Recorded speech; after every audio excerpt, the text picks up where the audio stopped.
Hi, I'm Daniel, and I saw Scoob, and I am starting a new video series titled Initial Impressions. In this series, I give my first impression of new movies or TV shows when they first come out.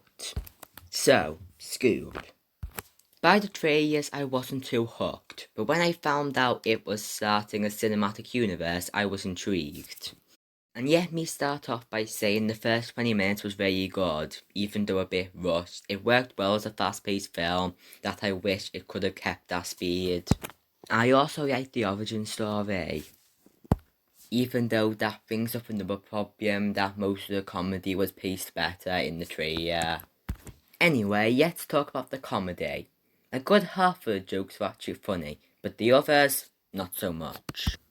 It feels like it needs to mention pop culture so much that it will be outdated in 2 or 3 years. Also, the character designs are off. It can't decide whether it wants to be realistic or not. Scooby, Shaggy and Dick Dastardly actually look good, but then Velma, Daphne and Fred are in a weird middle ground. And Simon Cowell, yes he is in this, looks astonishingly bad in CGI. But to be fair, the animation aside from character designs looks good and it has great movement. Now, let's talk about the story and characters briefly.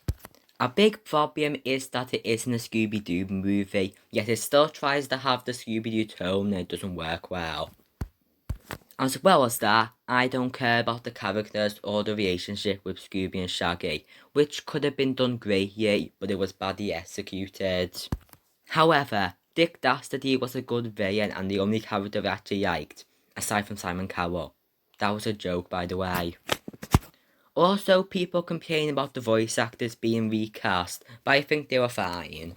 In my opinion, the biggest problem is how it handled the cinematic universe. It shows the Blue Falcon, who I haven't heard of until this movie came out, so I doubt the target audience would have.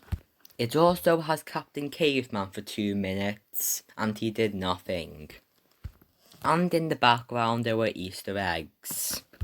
I mentioned I liked the Wacky Races part, but it still doesn't save it from being a bad setup for a cinematic universe. Because it feels like it should have had a separate movie setting it up. Also, it doesn't even mention the Tom and Jerry movie, which is the next movie in the cinematic universe announced.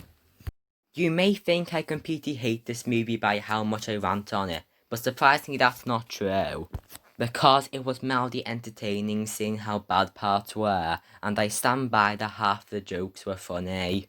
However, I wouldn't recommend watching it ironically because there are better stuff that's cheaper.